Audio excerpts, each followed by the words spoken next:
It is 6 o'clock and we'd like to start on time. I want to say thank you all for coming. My name is Don McCoy and I'm the President and CEO of the Fulshear-Katy Area Chamber of Commerce. I see a lot of familiar faces out in the audience, and I'm now a new resident of Fulshear, by the way, and I will not have you all sing happy birthday, even though today is my birthday. Happy birthday! It's okay, don't worry about it, don't worry about it, it's okay, it's okay.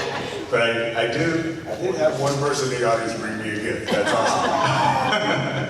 So, no, but I can't think of anything more appropriate than your area chamber of commerce to help learn about in the community, let you learn about what's going on, and keep you informed. That's what chambers do, and we're so excited that we're honored to be here to be a part of this forum, and the whole idea here is to learn about each one of these candidates and what they have to offer, because nothing happens without vision. And then once you have a vision, then you have to execute it. So again, thank you all very much. Now, if you wondered what happened, I passed out American flags to all the candidates just because I had them. Hope you wear them proudly. And with that, if we don't mind standing, and let's put our gentlemen remove your hats, and we're going to do our Pledge of Allegiance. I pledge allegiance to the flag of the United States of America and to the republic for which it stands, one nation, under God, indivisible, with liberty and justice for all. Anybody want to try the Texas pledge? Sure. All right, here we go. Right over this way. Right here. Honor the Texas flag. I pledge allegiance to thee, Texas, one state, under God, one and indivisible. Well done. Thank you. You did that without any prompts. I appreciate that. Okay. Once again, this forum is to serve as a platform for the candidates to voice their opinions on various issues and present their plans, perhaps, for the future of Simonton. Again, it's our honor to be here, and we want to ensure that this process is fair and transparent for all candidates. I assure you, I've heard from some of the candidates to let you know they just want to know what some of the protocols. I've asked each candidate to submit questions that they could ask the other candidates about. And our objective here is to familiarize yourself with the candidates, their perspectives on the current state and future of Simonton, Texas. We just urge you to pay attention, show your respect, please, to all the candidates, and this way we can all make an informed decision when it comes time to cast our vote. Good? Thumbs up? All right, fantastic. Well, we're going to start off first. This is the hardest part, probably. We're going to go in alphabetical order, and we'll have each candidate introduce themselves. Candidates, you have about 1 minute and to tell us who you are, where you're from, what you do, and a little bit about yourself. So, candidate Cox, please. And is the microphone on? There we go. Hi, and thanks for being here tonight. Your support is greatly appreciated, to say the least. My name is Courtney Cox. I have lived in Simonton since 2019, along with my two beautiful 10-year-old twin daughters. And we moved out to Simonton from Katy, but I am originally from South Texas. Born and raised outside of Corpus Christi, bordering King Ranch. My family's a big farming family, all the way up the coast. So, but again, been in Simonton for since 19, and absolutely adore it. I've worked in the food and beverage business for 25 years, at least. It feels like many more some days. But I absolutely love it. People are always going to eat, so it's a great job security. And I look forward to speaking to you tonight and getting to know the rest of you that I haven't already gotten to know. I appreciate the opportunity to be here. All right, thank you very much. Next up is candidate Stacy Goutte. It should be on. There you go. Hi, everybody. My name is Stacy Goutte, and I've lived here for over 20 years. We've flooded and rebuilt twice, and I am still happily married. I am also way out of my comfort zone talking here about myself. So let me just share one aspect of my life that is steadfast and has always been an integral part. Volunteering and serving has always been a part of my life, and who I am. Volunteering in my children's schools was like a full-time job when I was not working. Being a single-income household was tough, but we felt it was important for our children that we both did not work outside our home. While my son was in elementary school and I was running book fairs, it was my goal to see every child get at least one book. I organized fundraising that the children participated in by donating loose change, and with this we were able to ensure that no child had to sit on the floor and watch their friends buy books. Just seeing the looks on these kids' faces when they were able to go and pick out a book was priceless. Now you may be thinking, what does this have to do with the price of eggs or politics or being on city council? Well, I am goal-oriented and driven to make any plan succeed and benefit everyone that the plan would touch. If there is a way through, over, or around something we are trying to complete, I am committed to finding it. Not all decisions are easy. Making the hard calls is also something I do not shy away from.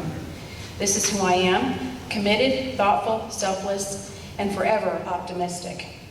For me, there is no win or lose, because it won't change the fact that I will always strive to serve our community. All right, thank you. Next up, Ms. Haley, please. Yes. I'm Faith Haley. I originally was born in Missouri, but I got here after I married a Texan, and so we've been married almost 48 years. Wow. And anyway, we found Simonton about 18 years ago, and we've really enjoyed living out here. I remember going our first 4th of July parade and watching it, then going down to the park and getting to do our Pledge of Allegiance to the flag and praying together as a city. I think Lou was the mayor then, but I'm not sure. Anyway, it was a long time ago. But we've really enjoyed living here. I had a son that I still have him, but he had, I have 3 sons. They're all married, and I have 5 grandchildren, and I have, our middle son struggled with learning. So is that mine? You got just to wrap up if you don't mind. Okay. 10 seconds. He struggled with learning, and I ended up doing a brain program with him. And he went up 7 grade levels, because somebody said there's something wrong with his brain. I said, there's nothing wrong with his brain. Anyway, that's what I do professionally. I'm a neurodevelopmentalist, and I help families with their children get rid of learning disabilities. I love it, because I love helping people, and I love being here in Simonton. Thank you, Ms. Haley. We appreciate it. Ms. King, please. Hi, my name is Angela King. I have lived in Simonton for almost 4 years now. Just like I posted on my bio, I'm a wife, I'm a mom of 3, and a grandma of 2 beautiful little girls. I am not running for city council for one single agenda. I think that Simonton has more than one thing on its plate, and that whoever is running needs to be focused on all the things, not just one. I know being on city council, I have a lot to learn, and I'm willing to put in the work and do what it takes to be a good steward of our community. My husband and I moved here with the intentions of never leaving. This was our forever home and our forever community, and I want to be a part of what's to come. I'm actively involved in the Valley Lodge community as well as the city. I work with a great group of ladies to put on all the activities and the events in our neighborhood, as well with working with the city and keep Simonton beautiful. So my goal with running is just to listen, be supportive, and have a voice into what's to come in our future.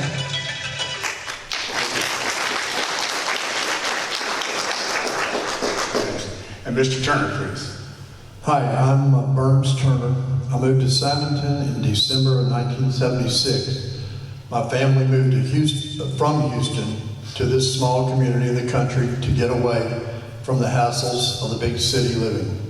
In 1979, I helped Maurice Bergman with the process of incorporating Simonton as a village of Simonton, and served as alderman for 1 term. We incorporated for the specific reason so the Valley Lodge residents could get flood insurance. Because in 1979, unless you were an incorporated city, you could not get flood insurance. That's the reason why we incorporated Simonton. Mr. Berkman became the mayor and was mayor for many years with the expressed desire to never have city taxes. I've got a lot more to read, but I'm going to cut this short because I didn't know it was going to be a minute. But we went for 16, 17 years with no taxes, paid the bills, fixed the roads in Valley Lodge, and took care of everything. We had a referendum vote from the citizens of Simonton that overwhelmingly said we don't want taxes. A few city councils later, they passed a tax, and we've had it ever since. At various rates. Lately, the last few years, it's been about 21 cents. This year, our council saw fit to more than double that in a year when our home values went up exorbitantly. That's why I'm running for city council. I don't agree with it. I don't like it. I've been here all these years and have never seen anything like this. Thank you.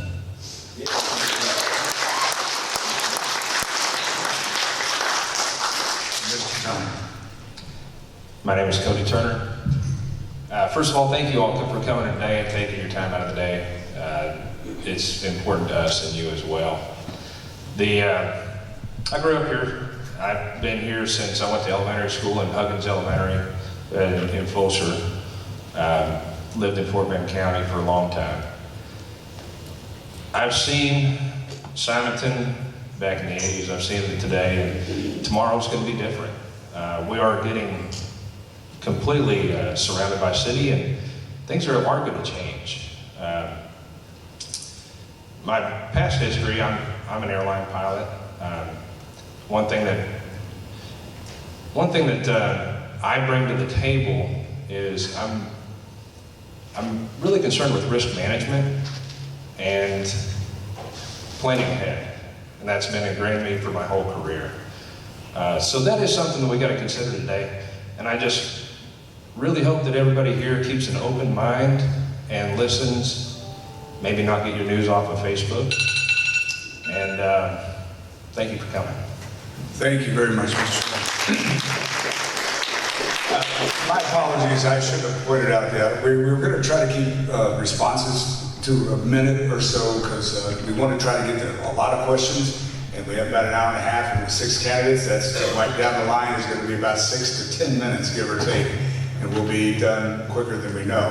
So I also would like to say that Mr. McLemore was not able to be here tonight, and Steve Levine had sent his response, and I offered this to any candidate that said they couldn't come to read their response, to their introduction, if you don't mind. So I did get one from Mr. Levine. He said he's sorry not to be here this evening. The event falls on the longest work days of the year for him.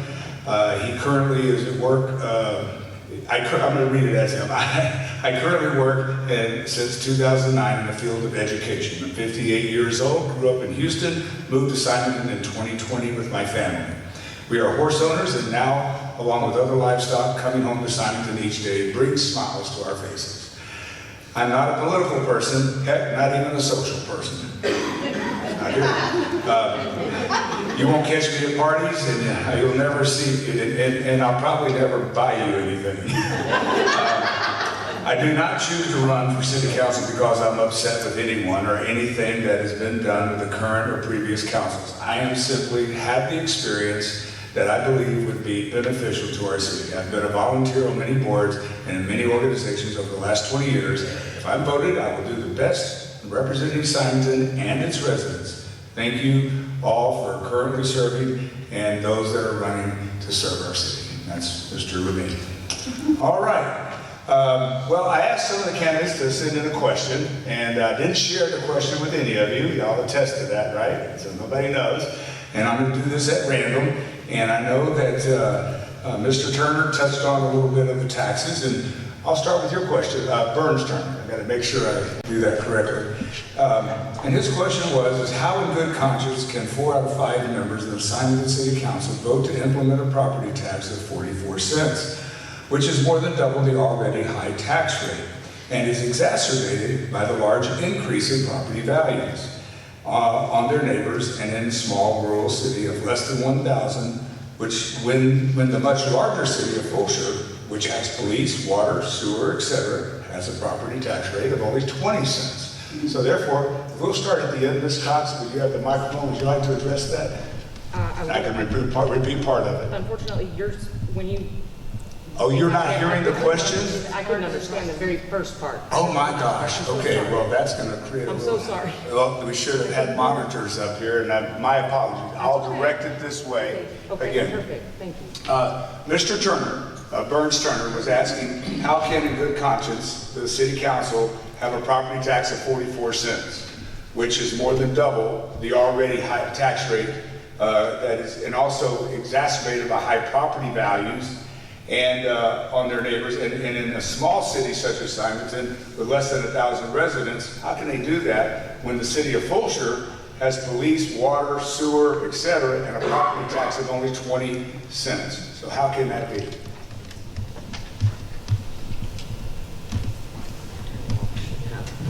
Very briefly, I hate to say it is what it is, but many in this room were present at that specific meeting, and we voiced our opinions, and quite fairly and honestly, it's one of the reasons that I am running, in the fact that I don't feel like our voices were heard. Clearly they were not.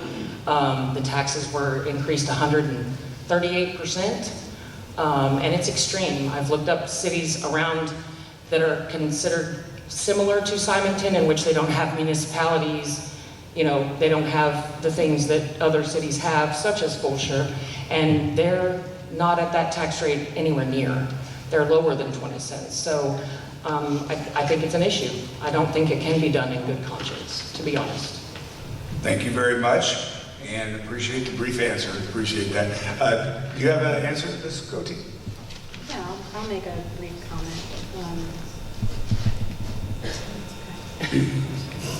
The mic should be on already when it's hit. There we go. Sorry about that. That's all right. Couldn't tell if it was on or off. I think comparing our city to Fulshire is like comparing apples to oranges. They're totally different municipalities in how they're developing and their population and how currently Fulshire serves its residents versus how Simonton serves its residents. That being said, this decision to raise taxes was not an easy one. It took a lot of soul searching and evaluation, and it affected everybody sitting up here that did vote yes for that. We listened to recommendations from the attorneys and our management staff, and we feel like we made the best decision possible for the growth that's coming. We have to remain competitive in our tax base if we want to have positive growth. Thank you very much. Appreciate it. Ms. Hagan. Last September, when I sat in that meeting for 2 hours and we sat there with a room full of people begging, there's standing room only out there, don't raise our taxes, don't do this. And it just seemed like they turned a deaf ear to us and were not listening to what we wanted. And I thought at the time, I'm gonna throw my hat in the ring to run for city council, because I really believe that we're supposed to be a representative. The city council is supposed to be a representative of what the citizens of Simonton want. I know that there is growth coming our way, but you know, it's gonna hit Fulshire a heck of a lot sooner than it does us, and theirs is only 20 cents. And I just don't think that it should have been raised. And so that was one of the reasons that I jumped in, because I thought I would like to be a voice for all of you who don't like that giant jump in taxes. So, Thank you very much. And Ms. Keaton. So I don't like that giant jump either, but I know the benefit that it gives our city.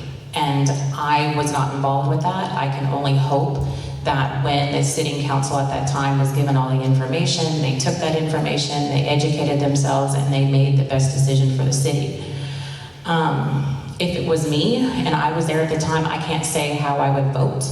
I know that it was a huge hike, and maybe for me and my family, it would have been something that I would have asked to maybe spread out over 1 year, maybe do 2 years or something like that. I wasn't there. I don't know the education that they received and the information that they got, but I know why they did it. I understand why they did it, and we need it as a city. To compare us with Fulshire, I just want to say that in sales tax, the city of Simonton earns $300,000 a year from businesses. Fulshire earns over $8 million.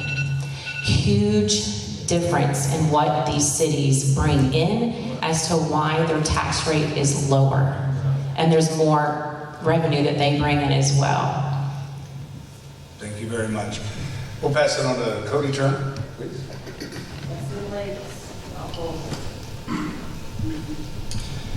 So, on the same page, I was voting for that, and that was the toughest decision I've ever made while sitting on council. I never took it lightly. I probably lost sleep for a week. You can ask my wife. But I felt it was necessary because Simonton is not an ordinary city, and they're not in an ordinary position. To compare it to Fulshire, like was said earlier, they have a lot of different revenue incomes. We're very limited, where we only have the ad valorem tax, and some others, but so it's really apples and oranges. We were talking about other surrounding cities. Beasley's at 40 cents, Meadows Place at 83, Richmond 68, Arcola 68. So the state average for a city is 47 cents. We're still under that. And we're also in this unique position. 18% of your actual paid taxes on your property tax bill, that's what goes to the city. So it's good to keep that in mind as well. But all this it's planned. We're going for comprehensive plan. That equals zoning, and that equals helping us with the growth that is coming. So this is very, very important to the city and our futures. Not just the council that was voting for it, but all of us. Just like I said, if we can keep an open mind, love to talk about it more later. All right, thank you very much. We'll hand the microphone to Burns Turner, and we'll ask the next question if you don't mind. Is that all right, Mr. Burns? All right. Did you want to address your own question, sir? Okay. Not really. Not really. Okay. Stand by what I said. Yes, very good. Yes, sir. Thank you. Our next question, you'll have the first response, Mr. Turner, on this, since you didn't speak that first round. As a city council member, you're asked to volunteer your time and conduct the city's business and make decisions that will guide the city's operations and constituents' interests. How do you feel about the current state of cyberbullying and negative behavior toward public officials and staff in our city, and how will you choose to make a positive impact on Simonton? Well, first of all, I don't agree with cyberbullying or any kind of bullying. I can tell you that people that know me in this audience, I'm not on Facebook, and I'm probably the only one in here that isn't. So that tells you what I think a lot about social media. And I shouldn't say I'm not on Facebook. I have a Facebook account, and that's I can read things. I've never posted one thing on it, okay? The answer to the question is I don't like it. I think when you discuss matters or issues that it ought to be done in a civil manner and listen to all sides, which is basically what we were trying to do in that council meeting where they passed the tax. But that wasn't a back and forth. It was one way. So I'm against it, and I would do anything I could. I would not tolerate it if I was, if I had occasion to come across it.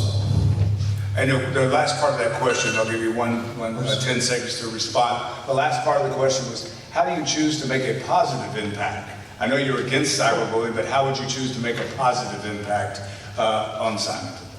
Okay. Well, I've been on many committees. I've been on our Simonton Community Church Board since 2002. We serve 3 years at a time, and then we're off for a year. I've been on various other committees in my life, including rodeo committees and other boards of companies. And I try to conduct myself in a positive, not sure what the word is, I'll just use the word calm, Okay. Concise manner. That's the way I would like to discuss the issues of Simonton. Fantastic. If you would mind passing the mic on over to Ms. King. Ms. King, just to paraphrase, how do you feel about the current state of cyberbullying and negative behavior towards public officials? And contrary to that, how would you choose to make a positive impact in Simonton?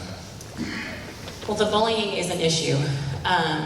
We're adults, and we try to teach our children not to bully, and we're doing it.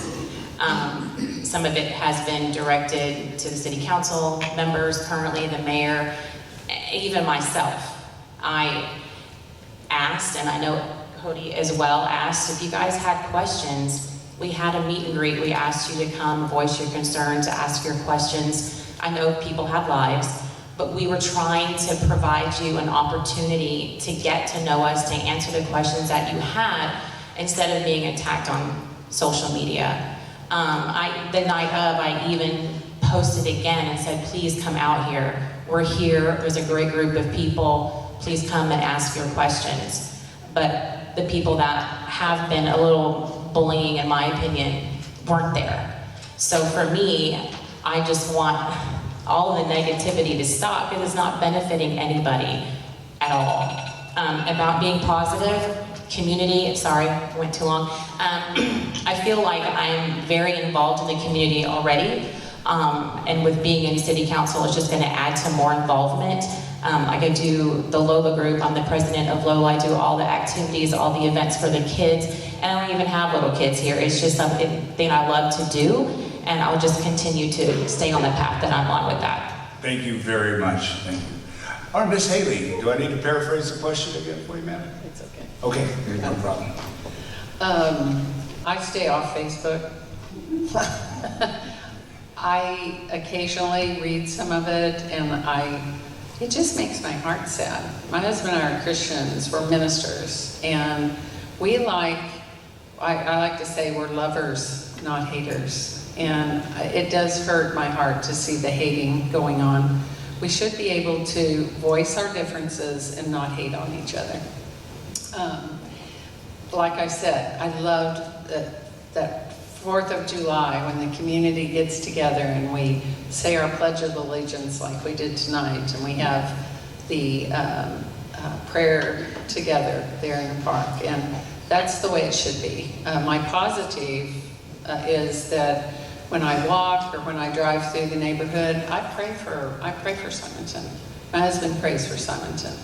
And I believe that the Lord wants us to all get along. So Amen. I don't believe in cyberbullying. I think any kind of bullying is not something that God wants us to do. So thanks. Thank you. Ms. Cootie. Well, bullying, I definitely think we all are on the same page that it's not acceptable, it shouldn't happen. As has been said, we're all adults. We should be able to voice our opinion respectfully and hear what other people have to say. I also am not on Facebook. I will occasionally read, but I don't post. And as far as responding to a bully on Facebook, I think that gives them oxygen, and I refuse to do it. And my positive spin on all this is that you got to keep doing what you're doing, and you know it's right in your heart. If you continue doing the right thing and put out the message that you need to have put out, and it's correct and true, that is going to win out. Thank you very, very much. I appreciate it. Ms. Scott? I would say my answer is going to be a little bit different. Of course I don't agree with it. If there's a person in this room that does agree with it, yeah, that's a little far-fetched. But I don't believe that the bullying would be as bad and or the perceived bullying, attacking, whatever, if the questions that the residents had were responded to and or answered. We ask a lot of questions and we're told to call and things along those lines. I just think it's a matter of educating. If I'm standing up here and asking you for my vote, it is because I 100% my intention is to talk to the residents. I want to know what you want.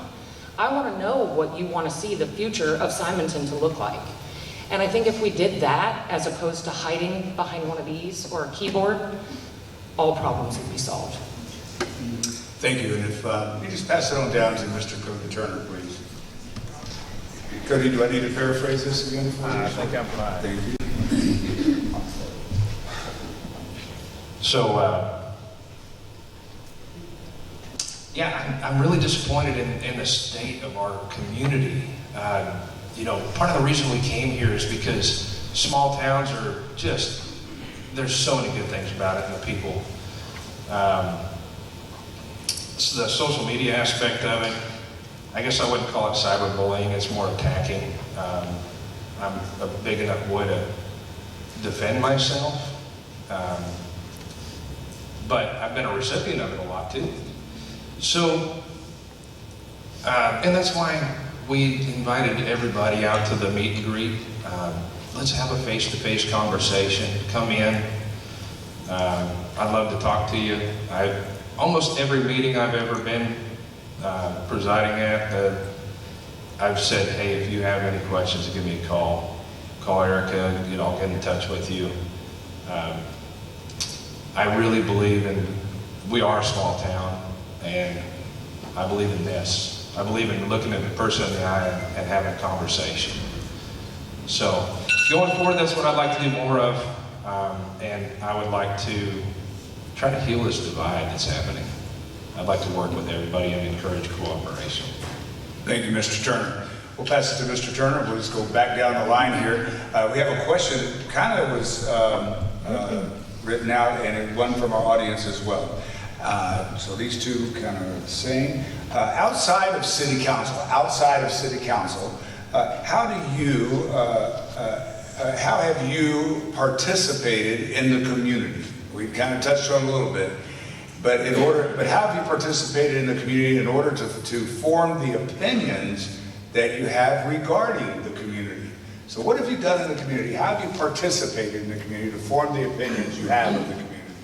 Does that make any sense? Outside of City Council, outside of any of the boards and those things, just participating in the community.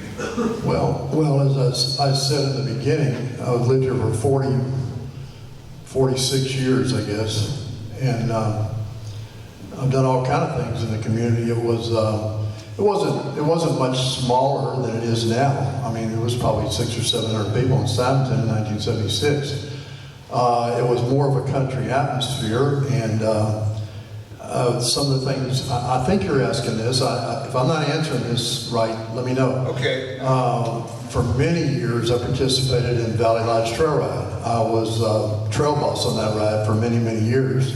Developed tons of friends that rode that ride. I would suppose that sort of helps form the opinion of the community. Well, yeah, and again, as I said in the beginning, I moved out here to get away from the city. I was born and raised in Houston, Texas. We moved out here so my daughter could have a horse. And then we all got into riding. That's what we did for 30 some odd years. We don't have horses anymore, but that was a big part of our life. As again, developed so many friends from here and beyond. I mean, participated and worked in the Houston Livestock Show and Rodeo for years and years, as many other people in Simonton did. It's a country atmosphere, so you get to know people. It's different than being in the city. I wanted to raise my daughter out here, and I did. and I have 5 grandkids that have grown up coming out here. So, you know, I know tons of people in the community, and I've known them for years and years. So yeah, I'm right in the middle of it. And fantastic. And we'll go over to Ms. King now. And again, and what have you done outside of city council or wanting to be on city council to participate in the community in order to form opinions you have regarding the community? I'm going to tag that with another question, and you did something very well on that positive trail ride. Is there something that you've done recently to show that really helps you appreciate Simonton? What's been really positive about the community? Well, I think for me it all rolls together. When I first moved here, my husband will contest to this, I am not a sit-still kind of person. Kind of drives him a little crazy. And the first thing I did was want to get involved. And I went to the city council meeting and I said, hey, what can I do? How can I do this? And then from there, I randomly, not knowing anybody in the neighborhood, put a post on Facebook and say, hey, I want to have a fall festival for the kids. Who wants to help me? And that is where everything changed for me and my perspective for Simonton. From that one post, I got involved with a great group of ladies. We started putting together, we did the fall festival. Then from there, there had already been an organization that many of you are probably familiar with called Lola in the Neighborhood, Ladies of the Lodge. And I quickly joined that group, as well as my friends that had worked with me. I was nominated and elected vice president of Lola, and then soon thereafter, president. It's been almost 2 years now since I've served as president of Lola, and with that, we have done all the Easter events, all the fall festivals, all the movie nights, being involved at the Reyes Spring Fling as a vendor and as a Lola, having a booth doing crafts with the kids in the neighborhood. I'm actually the assistant troop leader of the Simonton Girl Scout troop, so thank you for all of you. We sold 1,000 cookies. So for me, it has always been about community, and that's what I do for a living. I've got a fantastic job. I work for HEB in the public affairs department, so I get to work with nonprofits. Even with Lola, we set up different nonprofits so our community can give back to others. And so for me, I think that answers all of them rolled into one. Because from day one, the community and everything that I've done and the people that I've met is the reason that I love Simonton, and it is truly the reason that I'm running for city council, because I don't want to go anywhere. Like, this is where I want to be, and I want to have a say in what's coming and the development of this city, because I want to continue everything that I'm doing here. Thank you very much. And for those that don't know, I think okay to respond. Lola, please explain. Am I missing what Lola is, please? So Lola is an organization that was inside of Valley Lodge. It stands for Ladies of the Lodge Auxiliary, and it is just a group of women who like to get together, put on events for children, do nonprofit work. Okay. Yeah. I got it. Now I know when I hear Lola what it means. Rowdy. Rowdy? Okay. Yes, Ms. Hagan. Okay. We hadn't lived in Valley Lodge for too long before my dad passed away. And my mother being, I think they were both, he was 87 and I think she was 88. And they lived up by Branson. And she refused to move out of her house. She wanted to live there. So I can't believe the phone calls and the 12-hour drives up there and back and up there and back and up there and back. It was like I just kept a suitcase back. And then finally, in 2016, I said, we're gonna bring you down and live with us. And which she did. She came in with the flood. She lived through another flood. And then she lived to be 100.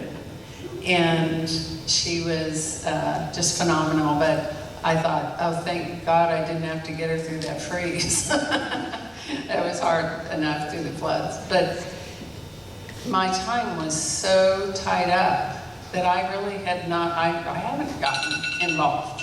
And so that's a true confession. I don't know if you've ever taken care of your elderly parent, but it's all time consuming plus working. Plus my husband, oh my gosh, he takes so much time. So that's a true confession. I am so impressed. I haven't had that kind of time to get involved, but I do love my community very much. Thank you, Ms. Hayden. Ms. Godin? Before I was on city council, I volunteered at the first flood and then hence joined emergency management. Outside of a actual volunteer role in an actual board, again with the Lolas, that started a long time ago and got involved with that, and it's super fun. And volunteering, like I said in my opening statement, at my son's schools, that was a full-time job for me. The teachers would say, "You coming to work tomorrow?" Yes, I am. And that's how I got to know a lot of kids that lived in Valley Lodge and in Simonton and their families. And that was my outreach and my community give back. Thank you very much. Since 2019, at the beginning when we first moved in, it was like I had moved into Mayberry, I promise you that. As we were moving in the freezing cold rain and whatnot, I'm pretty sure about at least 15 people came into my driveway to introduce themselves, which was amazing, because since then we've formed amazing friendships. Whether it be, feeding a dog or feeding a cat or whatever the case may be. But in addition to just building some amazing relationships, during COVID, the only thing that got us through was a huge garden that was entirely too large for us to eat. I know Jeff and Kevin back there can attest to the fact that I was readily distributing vegetables throughout the community because I wanted to go bad. Outside of that, I am a mentor for LCISD. I mentor 2 9-year-olds that have difficulties reading. And it's very rewarding. I've done that for as long as I can remember, before my kids were in school. So I've kept that up along with, working a full-time job. I was also part of Lolo when it first started. Being in the food and beverage industry, I would donate all the food to the different, festivals and things that we had along the way. That was just kind of my way of giving back, so. Fantastic. Just hang on to the mic because we're going to come right back down here, and then I'm going to start with Mr. Cody Turner had a question. Can I answer that question first? Pardon? Can I answer that? Oh, that's right. You did not get that. I apologize. That's going to be in the paper. All right. Sorry, Mr. Turner. Thank you for holding me. I was just testing. Ever since moving into this community, like I said, we fell in love with it. We fell in love with our neighbors. And I think the way that I consider myself have gotten involved was just being a good neighbor. When the freeze happened, we opened our well house to any neighbor who needed water because we happened to be fortunate enough to have a heater running in there. I remember meeting Christine. She, sorry.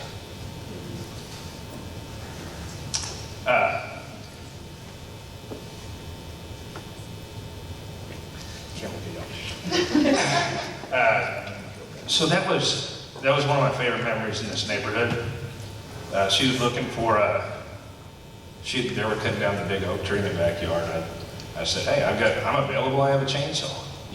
And that's what I feel about this community is I have a chainsaw. I'm there. Let me help you clear your road out. Let me help you do this. And I feel that that's where, what is the strongest thing about this community? When things happen, when things go wrong, we pull together. And Amen. That's it. Good job. Thank you, Coach. All right. We're going to do this kind of a one. Some of the questions from the audience were just kind of required maybe one answer. We might be able to go through it a little quickly, but are you okay? Are you okay with making a decision that affects you but benefits the entire community? I guess what that question's trying to ask, sometimes it's hard to make a decision for the whole community, even though it's not going to be easy on you and your family in Simonton. Is that something you're comfortable with doing if you make it on the city council? And we'll go right down the line. Repeat that one more. I'll be happy to. Are you okay with, whoops, I cut my own time off. Are you okay with making a decision that affects you, a hard decision that will affect you and your family, but it benefits the community. Basically, are you putting the community over yourself? I think is what the question is asking. Well, yeah. So, as I explained earlier, that was a hard decision on the tax deal. And don't forget, I'm a neighbor here too. I pay taxes. It affects us. And I knew that there was even a possibility I'd lose a friend over it. You know, this is very personal. Even though this is the best thing for the city, you had to think about it from a third-person perspective, not just how it would affect you. It's been, and going forward, I'm not saying I'm going to vote for a tax increase because that is not going to happen. And going forward, there might be another tough decision. There might be something, and you have to be able to set it aside. That's part of being an effective council member. Very good. Burns Turner, please. As far as making a decision and being able to make that decision, whether it affects how it affects me as opposed to other people, my first concern, and I mean it when I say that, is how it does affect other people more than myself. That's why I'm here running for council, because of the way I think people in this small town are being affected. I'm not real happy about it, and I would like to see it change. And how that affects me is basically immaterial to how it affects the rest of the people in this city. I want people to be able to live here, not have to move out because they can't afford to live here. So that's the way I feel about that. Thank you, sir.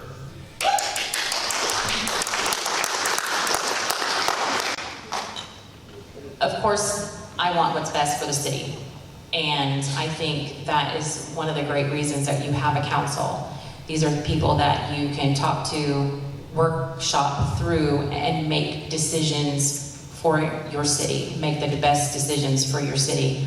I can't imagine what you guys went through having to make that tax increase decision, knowing that you guys, including myself, that it was going to affect, knowing though what it's doing for our city, what it's doing, what's going to benefit for us with the future of the growth and the development that's coming.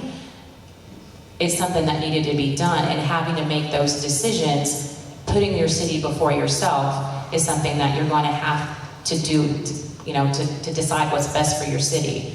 So yes, I would be able to work with everybody and coming up with the best solution, whether it was going to negatively impact me or not. Fantastic. Ms. Haley, please. I will always encourage you all to let me know how you feel about things. And you're going to get people that are for and against. One thing that I think has not been out there is just transparency and knowing what it is that's coming up. And I'd like for y'all to know what it is that's being voted on, what's being considered, so that we can know. And then I would vote my conscience, because you get both of either side.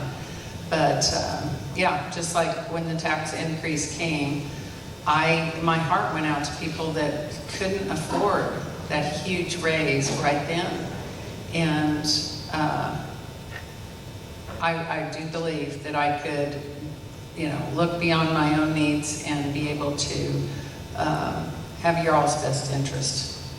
Thank you very much.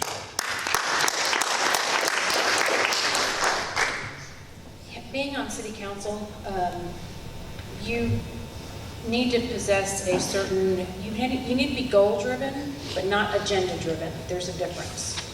You cannot have a personal agenda when you're sitting on city council, thinking about yourself, and you have to think about the city and community at large.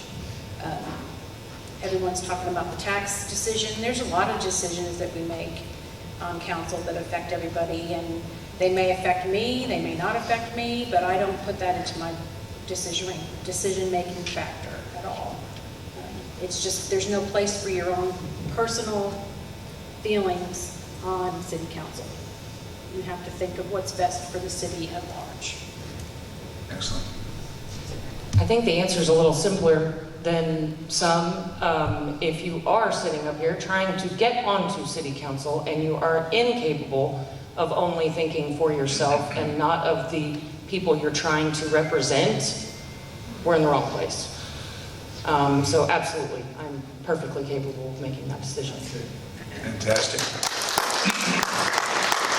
I will say that one of the other questions kind of lent itself, and I think you all answered it, and I just wanted to, whoever wrote the question, we listened to the opinions of all the residents of Simonton when it comes to spending and raising our tax dollars. I think the question is obvious. You all said yes to that, and you're willing to do that, so fantastic. Thank you very much for that. Speaking of listening and doing things in City Council, a couple of questions came across about transparency. What are your plans for transparency if you get on City Council when you serve your term? Accountability to the residents? How do you feel about the current transparency, as well as the laws have minimum requirements, and especially when it comes to our money? So tell us how you plan to deal and show your transparency when you get on City Council. You start first, we'll end up with September. I definitely think that is an issue that needs to be addressed. My overall goal would be to educate my constituents, the people that I'm representing. I want to know how you feel. I want to know your thoughts on it, because without knowing how you guys feel about how something is going to affect you, how can I possibly make an educated decision? Without asking the community, educating the community, that is the role of a city council person, is to educate my constituents on the decision before I make it out of my own, opinion. Thank you, Ms. Cox. Transparency. I have a little different take on that. When I first thought about joining City Council, I, like most of you who are recently engaging in City Council business, sat in the gallery, listened to what was going on, and I was absolutely lost, because there's a lot more that you have to do as a citizen behind the scenes to educate yourself. I don't want somebody telling me what to think and how I should be thinking. I need to find out for myself what is going on, and I need to go and ask the questions and get the answers. I don't view it as our leader's job to tell me what to think and how to feel. I look at that as my job to go ask the questions and find out the answers, and then apply my knowledge. As a city council person that is sitting here, I welcome any questions at any time, all the time. All of us do. They have to be done in the right way. A question posted on Facebook is not a question to the city. You need to call City Hall, you need to email, and that is how the questions are addressed. I feel like the city is very transparent in everything that we do and say and how we conduct our business. Thank you. That's great. Ms. Hayes? I think that the question was answered or asked several times, because they're being on the other side, sitting in the city council meetings. We do often feel that, or I do, that there's a transparency problem, and because we're lost, we don't know, and we hear something that's passed without discussion, and I believe there should always be a discussion. I would really push for more transparency, to be able to explain in layman's terms, because oftentimes things are presented in terms that, are even unfamiliar still to myself.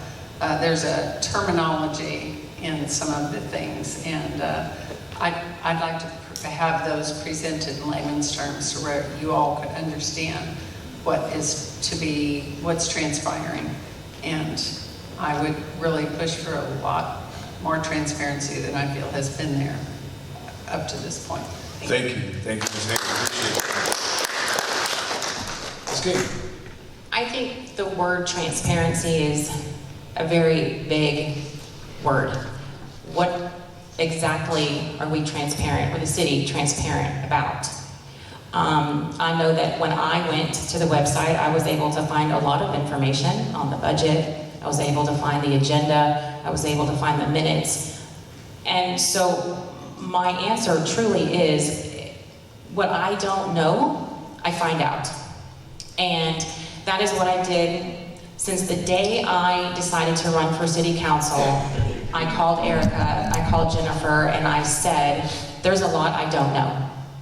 I'm new to this. I know what I want to do for my city. I don't know how to do it, and I definitely didn't want to come up here and not know how to answer any of these questions.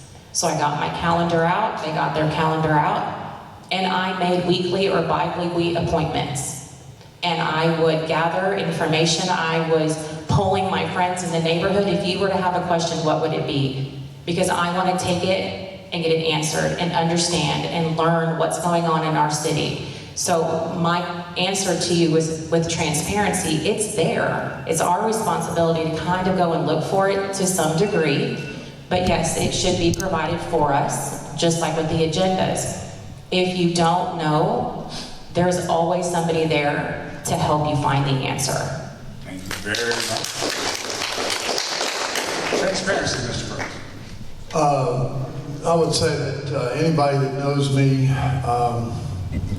knows that I'm about as transparent as you can get, whether you like it or not. I don't hold back on what I think. I don't try to figure out what the right thing to say is or what you want to hear. I tell you what I think about things. And as a member of the city council, I would certainly do the same thing. I'll do it on the telephone, I'll do it on text, I'll do it on email, not on social media. What this is all about is the people of Simonton, not the city of Simonton, not the council of Simonton, not what they deem is best for the 800 people that live here, but it's about the people in Simonton. I want to know what you think. And when I say that, I mean that. So that's what I want, and that's what I mean by transparent. I want to know what you guys think. That's what this town is. It's the people. It's not this city. So that's what I mean by transparency. Thank you. Thank you. So I try to put myself in your shoes, looking up at the guys in the dais and ladies. And I've seen a few things that I'd like, if I was there too, I would be confused about or concerned about. And there's actually some good changes when we look at the agendas now. Those are being posted with all of the information that the council gets. I'm very grateful for that. That way, anybody who comes to the meeting or looks at the agenda online can actually see what's being voted on and have the same information that the council has. That's a fairly recent improvement, which I'm excited about. I've personally tried, I'm playing around with a city council Facebook page for myself. That way I'm trying to encourage more interaction with all of our residents, which that's going to be on top of my phone number, my email, everything else, but I'm also sharing things that I can find on there. And that's fairly new, so. And then that's about it. So I understand it and I can appreciate it. Perfect timing. All right. Here's a good general question. And as a city council member, you're on city council, describe what your relationship will be like with the mayor, the council, the staff, and what do you feel like is most important in those relationships? Everybody clear on that? Everybody hear me? We'll start with you. Cody, we'll go back on down. You clear on the question? Everybody clear on that question? All right, very good. Thanks, so. So that is one of the most important things as a council member. You know, we vote, but the person who's doing all the work is our city secretary and our city manager, our mayor. We look at them for information. And we have the most qualified, over-experienced people in this office, and I'm very thankful for that. You invest in a salary, and you get $6 million in grants. You get people with experience they take to the table, and maybe not last year, maybe not the year before, but I guarantee in 2 years and 3 years, we're going to lean on them really hard, because they're going to be the ones who are the ones doing the day-to-day and the ones that are dealing with everything. So I can't think of anything more important than that relationship with our office staff. Thank you very much.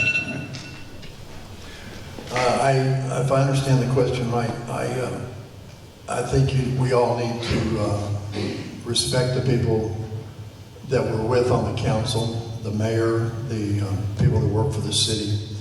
We need to listen to their opinions, we need to respect their opinion, and we certainly need to give ours so that we can all work together to make a better outcome for the people of this city.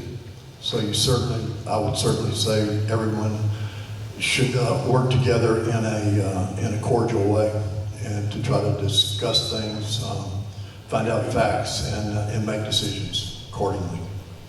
Fantastic. Ms. King, what's important about those relationships? I think the importance would be open lines of communication, being able to talk amongst each other cordially, respectfully. I think being able to have that open line, that honest relationship, because I'm assuming there's going to be a time where we disagree. But I want to be able to fairly disagree with somebody and be able to go home and that person still be my neighbor, my friend, and being able to have that, I think is really important. Thank you very much. Ms. Haley, do I need to repeat any part of the question for you now?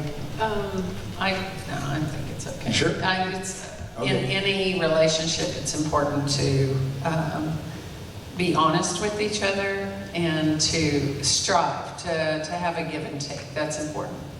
I wouldn't have been married almost 48 years without them. Experience. But it is important to also be able to disagree.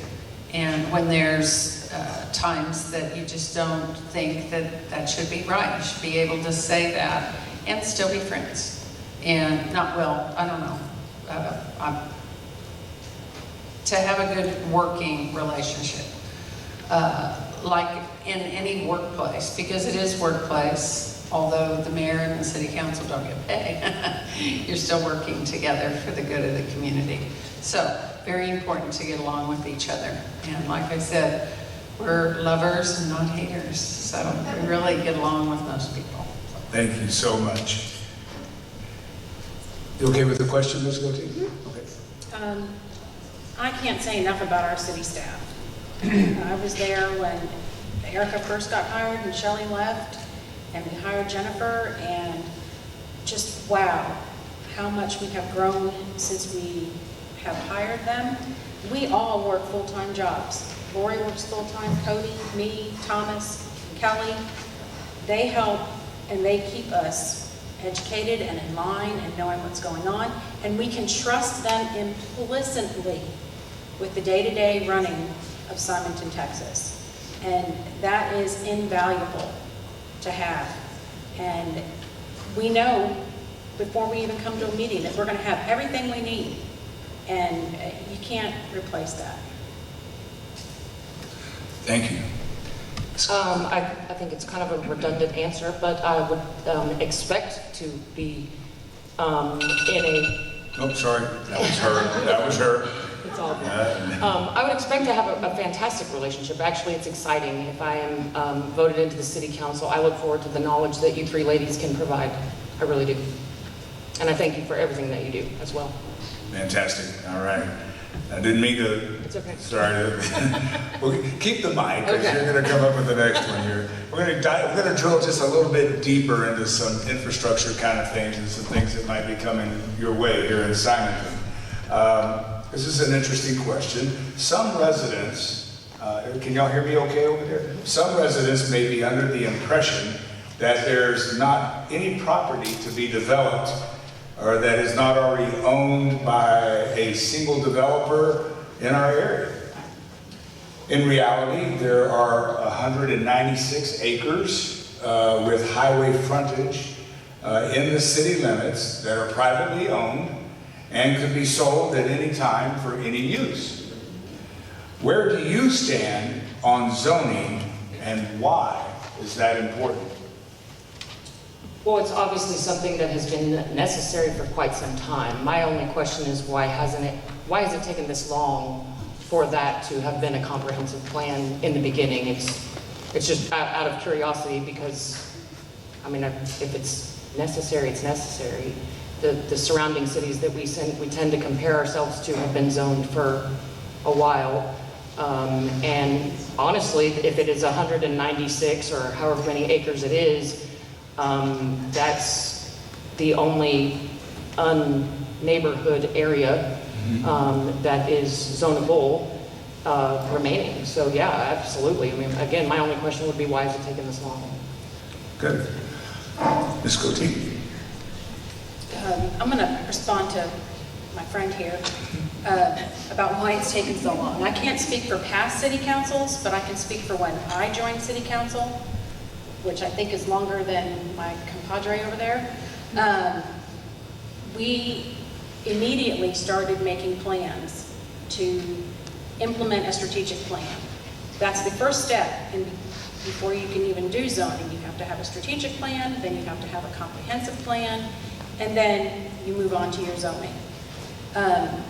Unfortunately, COVID hit and threw our comprehensive plans right out the window because we could not have meetings. So that was an issue. Now it is back on track, and I'm very thankful for that. Why it was not done before my time on city council, I can't speak to that. Only other council members that were surveyed could speak to that. Very good, thank you. Okay, Ms. Haley. I believe that zoning is important. I do think it's a protection for us. Thank you, everybody. I bet everybody here, you were involved in fighting the concrete plant coming in, and we are so thankful. I thought we should all get together and have fireworks, and although they're not allowed in Simonton City. But I thought there should be a giant, I mean, we had a giant fight together. We needed a giant celebration of thanks that didn't come to pass. But, so I do believe that zoning is important, and that's something that I believe should be implemented. Thank you. I think I'm gonna make majority here is yes, zoning needs to be implemented. But to do so by state law, we have to have that comprehensive plan done. For those of you who are at one of the last Simonton City Council meetings, that was passed. So that is moving forward, and I think that I heard it takes about a year to be done. So once that's done, then we'll start being able to work on our zoning. I, for one, would love to say zone it all residential so it stays beautiful, but I know for a city, that's not ideal. You know, we want to have quality businesses here to bring in revenue for our city. So that was one of the main things that kind of convinced me to really run, is knowing what's coming, having a say, and working together with the mayor and the city council and you guys as to how that's going to look for our future. So I believe 100% that we need zoning, and I'm really thankful that the comprehensive plan has been implemented, and that hopefully in about a year from now we'll be able to get that going. Excellent, thank you. Mr. Turner. I think that the almost concrete plant that we almost had is a perfect example of why we need zoning. I'm glad the council's put forth their plan to start working on that. So I'm certainly for it. Thank you, sir. And Mr. Turner. I've been a huge proponent for zoning, for all the examples listed before. And it's not just hey, let's do zoning. It's a several year process that's been actually in the works for a little bit. As far as why it didn't happen before, they might have to do something with it. It's expensive. The whole process is, which part of that process is budgeting and then the tax rate. So just kind of tying that all in together. This is all part of running the city. And this is why I asked you to keep an open mind earlier. These are important reasons for all of us. And we have to plan ahead. And that's about it. Thank you, Mr. Turner. Keep the microphone. And we had a lot of talk about the tax increases and all that, and I know it was a very difficult decision. But there is a couple of corresponding questions here that we'd like to ask about how you might go about lowering those taxes. Specifically, explain how a plan to lower the tax rate while managing the explosive growth pressures encroaching on the city limits of Simonton, and how do you maintain that small rural character that I hear that everywhere. That's what we love out here, is that small rural character. And will you, also from the audience was, will you work to lower taxes after the zoning, perhaps? I have a twofold question. Two questions. First of all, the tax raise was for this very reason. And looking at it, I personally, my vote next year is what's called the no new revenue tax, which means with the increase of property values and the increase of houses out here, the city's income will stay the same. Everybody's rate will end up going down somewhat. And that's not going to say what's going to pass, but that would be my vote. What was the other part of that question? Well, it's will you work to lower the taxes after zoning? So I see the long term in Simonton. This is all about an investment in our future. So I see the long term in Simonton being absolutely going down in our ad valorem property tax. As you get more houses, you get more retail, you get more taxable commercial, everything, all that adds up. So you get income from different avenues. And that way it doesn't have to be only from residents. So, and that's on its way, for sure. So that's the way I see it going. Sales tax and property tax, right? Mr. Burns, do I need to repeat any part of the question for you, sir? No. Okay, very good. I think, like always is the case with taxes, from the federal government on down, we have to, and all the way down to our families, we have to live within our budgets. We might want things, we might want all kinds of things. I might want a Corvette instead of an SUV, but if I don't have the money for it, I'm not going to be able to have that. And so I don't go out and buy that just because it's what I want. There's been a lot of talk about what's going to happen in the future of Simonton. And oh, this might happen and that might happen, and we might have to do this, we might have to do that. So we're going to more than double the tax right now. Totally disagree with that. I disagree with it now, I disagree with it when it was done, and I'll disagree with it in the future. This city was run for years and years with way less taxes, way less tax rate than is now. We don't need to bet on the come. We need to take care of what our problems are now and not guess what might be coming in the future. So the tax, anyway, we need to set the tax rate to cover the expenses that we have now. Thank you, sir. Ms. Keeler. So I don't necessarily think that is what ifs. It's coming. It's coming. We can't sit there and say, well, man, it would have been great if we would have been ready for it, because then it's too late. I'm not saying I love this tax increase. It affects me just like it affects you guys. But I don't want to be on the wrong end of it.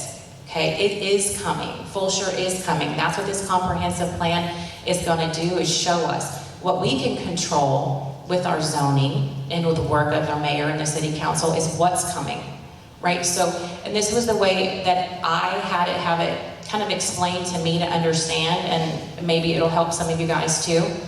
So right now, when the tax was increased, our appraisal of values hadn't come in, right? And so when we were taxed on the value of your home, the city got a certain amount of money, and that was the income that they got. So next year, if the value of your home has gone up, which we all got those letters, for the city to be able to make the same amount of money, then the tax doesn't need to be as high. So inevitably, it will be able to go back down. The city be able to get the same amount of income, and as more businesses come, the more income that the city earns, and that will again reflect our taxes in the future. Thank you very much. And part of that question, just so I can remind everybody, is about maintaining the small rural city character too. That's pretty important. It's high on a lot of folks' lists. So, Ms. Hagan, go right ahead, please. Yes, I believe that we do need to maintain our small town character. I love that part. That's why we live here. And I just want to say simply, yes, I will actively pursue getting our tax rate lowered again. Okay. Thank you very much. Okay, so there's a lot of things that were said, and I agree with Mr. Burns Turner that if you can't afford something, don't buy it and live outside your means. That being said, if you want something, you have to budget for it. You have to plan so you can have it. If I want that Corvette, I'm going to plan for it. That's a long-term goal, right? I have to put aside money for that. That is the city's job. Bottom line is to make sure when we are growing that we are planning for the growth that's coming, and that we have enough put aside, and that we have our comprehensive plan, and that we can move forward the way we want to move forward. We want the small town feel. We have to have A, B, C, and D in place before we can get E, maintaining our small town feel. Thank you, Ms. Coach. First of all, I think it is imperative that we keep the community in the rural state that it is, and that's why we all moved out here for the, to begin with. As far as will I actively participate in attempting to lower taxes, I will make a solemn vow to each and every one of you sitting here and everybody in Simonton, because what was done last year was not right. I think we all were in that room, or at least most of you were in that room, when Mr. Davis fought for our rights as well. And I just think that you can do that by, to Stacy's point, creating a tighter budget. We do not have deficits in our city budget. We have money in the bank, and a lot of it.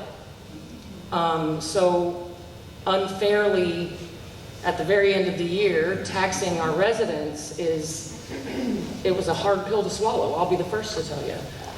So yes, I will actively make that promise. I will work towards lowering the taxes. Okay, well, this is kind of a great question. If you received a $1 billion grant and to use for the city in any way you wanted, what would you do with it and why? And there is kind of a tail question from the audience regarding an intersection for $1 billion or something. I don't know if that dovetails into it, would you build that intersection? But if you had $1 billion, what would you do? A grant to the city? Well, I think it would start with, where did the grant come from? Because if it's a FEMA grant, they're going to want to dig something out, or I think it's kind of open-ended. If it was my choice, we need some new roads in Valley Lodge. Okay. Absolutely. All right. Sounds great. I think it is not tied. It doesn't have any caveats to it. It's just $1 million. one of my dreams for Simonton is to have a larger city hall, an actual community center city hall where we could host events and plan things and do things, operate in emergencies, having a shelter, being able to supply our residents with more than what they have now. Having a police station would be awesome. So that's going to attract good businesses. That's going to attract better growth if we have those services to offer. Fantastic. Thank you very much. Ms. Hayes, $1 million. Gee, I wish I had more time to think about this. That's what makes it a good I question. think my list would grow exponentially in another half hour from now, but I do agree. I think the roads in Valley Lodge really need help. I'd vote for good lighting outside of City Hall so that when you come out in the wintertime, you can find your vehicle. And maybe a larger City Hall. I don't know. Maybe I'd straighten out that intersection there so it's not so crazy, but 1093 and 1489. That's about all I can think of right now. All right. You may have a little bit of time to come back. You got 25 seconds in your bank. I agree with everybody that the roads need to be handled, but I also know that $1 million would give us maybe 4 miles, unfortunately. So for me, I would love to see a community center like Stacy said, but I'd like to address the four-way stop, because you said it was part of the other question. Yes, ma'am. So TxDOT has come and said that it was needed. And for any of you who have ever worked with TxDOT, what they say is what's happening. We don't get to kind of have a say in it. I know this firsthand with what my husband does for a living. So when they have come out, they have surveyed, they deemed that that intersection needs to be dealt with. We get to sit there and say, okay, unfortunately. I know some of you are for it, some of you might not necessarily be. But with that, they can, as of right now, the estimated bill for that stop, as of right now, not even being approved, is at $8 million. That is what it is. It has nothing to do with the city. But TxDOT can come to the city and say, we are going to charge you either 1 to 10%. So at $800, that would be $800,000 if they came right now and said we owe 10%. And we don't have anything, so having that money in the budget is something, for the future that we need to make sure that we have if they do come back at 10%. Thank you for addressing that other question. I couldn't have my 23 seconds. I'm sorry, you got 20, she has 20, Mr. Burns, would you give her 20 seconds back, please? They let her have her 20 seconds. We'll do it. Well, I had written. She went shopping. Yeah, I went shopping.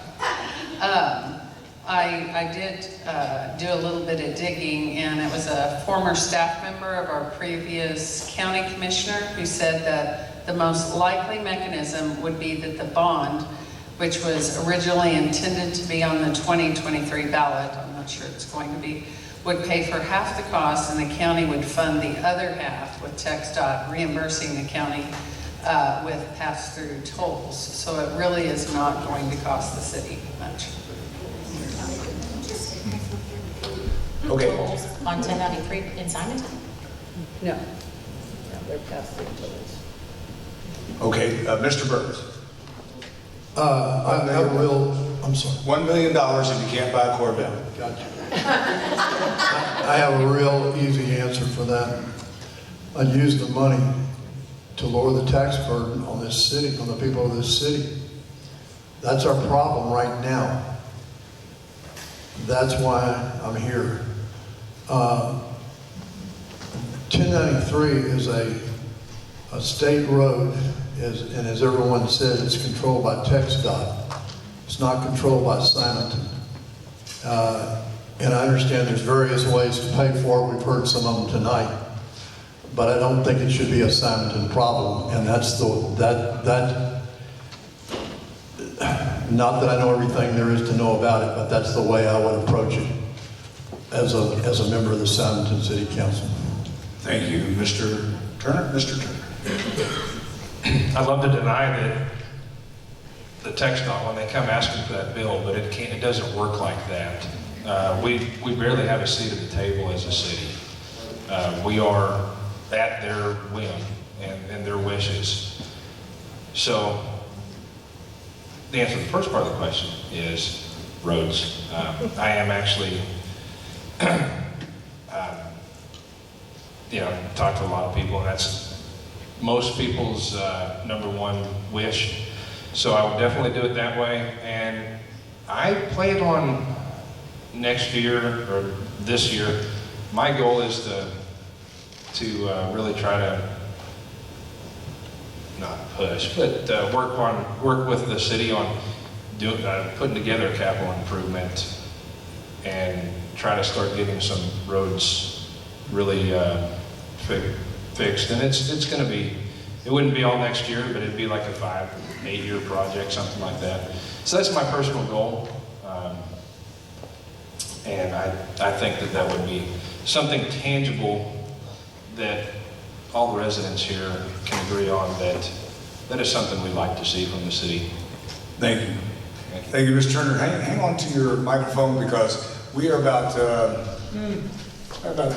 3 or 4 minutes before 7:30, and we wanted to go to 7:30 and we want to respect everybody's time. And so this final question will just go like your thank you and maybe just a final comment, but also want to tag on to that. What do you envision, or how do you envision the city of Simonton in 5 to 10 years? I mean, what do you see? Give us that vision, because we have to have a vision to get there. So, and then a final comment as we close out. Thank you. So 5 to 10 years down the road, what I hope to see is the same rural values we have here, the same community, the same people. It's going to be bigger. It's definitely going to be bigger, and there's going to be retail shops, and there's going to be commerce, and there's going to be probably a gas station on the corner. And but with the city, we can't deny that it's going to happen. We can't stop them from building, and we can't tell them what color we want their building to be. But what we can do is work with these businesses that are coming in. We can use our EDC. We can develop relationships. And I think that's the most important thing you can do as a council member, is understand that and know that we can't put our head in the sand and we can't deny it. But you can lead it. Thank you very much.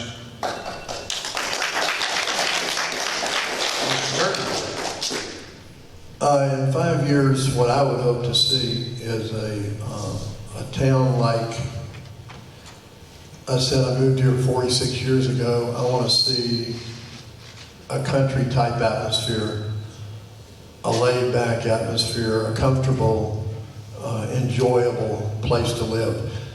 The reason why I've lived here 46 years, and I sell real estate for a living, I haven't found a better place that I like. That's why I'm here, and I want it to continue to be the same way. Everybody keeps saying that this city's going to get pushed around, and we're going to have to do things that we don't want to do. No, we're an incorporated city. We have a mayor and a city council, and we can control our destiny. So we run this city council and mayor run this city. And to be jumping up and down and worrying about what's going to happen 3 or 4 or 5 years from now, we need to control our own destiny. And we have the right to do that. Thank you, sir. Ms. King. What I'd like to see in 5 or 10 years is the same kind of community that we have now. There are going to be new people coming in, but just like you welcomed me and my family 4 years ago, I think that we could do the same. I think people are going to come out here for the same reasons that we came out here, And if we can treat them the way that we were all treated when we came here, then hopefully Simonton can still be a small, tight-knit, but a little larger community. With businesses and everything coming, it is going to change. And all I can do is hope that you vote me in for city council so I can have a voice for you guys, for the city, as to what is coming and what that change is going to look like. Thank you very much. Ms. Hager. I too pray that the whole place looks like it does today. I think we're getting better. It has been very nice to see after the flood, some of the big, beautiful homes that have been built. And the most important part, the neighbors, helping other neighbors. And I too hope that you vote for me, because I'd like to be able to be a part of keeping Simonton beautiful, and I'd really love to be your representative. I said I'm not running against anybody. I'm running for Simonton. And I hope that we can, whatever that cyberbullying thing is, that we can not do that, just choose not to do it, and that we can all get together and celebrate things like the 4th of July together and enjoy being together. Thank you. All right, thank you. Ms. Cook. Oh, 5 years from now, what is Simonton going to look like? If I had my dream, it would be boutique shops, nice single-owned restaurants, no uplighting, no big neon lights on buildings. That is my dream for Simonton. Is it going to look like that? We don't know, but you got to have a dream first before you can make it a reality. And a tree ordinance, so we don't be chopping down all our nice big trees. And again, I don't look at this, me running for city council, as a win or lose. It's not a win or lose, because no matter if I'm elected again or not, I am still going to serve my city, whether it's on the EDC, whether it's on emergency management, or keep Simonton beautiful. That's how all our city boards working together are going to create this dream that we all have. Thank you very much. I would say Simonton in 5 years, hopefully same as most, still looks as beautiful as it does today. Obviously it is being encroached upon slowly but surely. However, I would also and mainly say that I would like this city and its residents to work more closely together. The only reason I got involved in any of this is because I heard one resident say, "How come nobody ever comes to the meetings?" And I think coming to the meetings and educating yourself about what is coming and or what may be coming is very important. And I honestly just look forward to working with the city and its residents if you so choose to elect me. Thank you, Ms. Cox. I appreciate it very much. Candidates and citizens, I was remiss at the beginning. I usually open up these things with a prayer, so if I could close with a prayer and pray over you if you don't mind, and then we'll close it out. But I just want to say, bow your heads. Heavenly Father, thank you for bringing us together here in peace in a great country where we can still have great conversation and work out what's best for each other. And no matter what happens, hold your hand over this city and hold your hand over its leadership and these candidates who want to serve and the citizens that want to serve. And let you be their guide, because we know in the end it is all in your hands. Bless the city of Simonton, bless these candidates, and bless all the city of Simonton in the near and future. God bless. Welcome everybody. Thank you. All right. Thank you so much. I really appreciate everybody being here this evening, and thank all the candidates. I think we can stick around with you. Yeah, round of applause.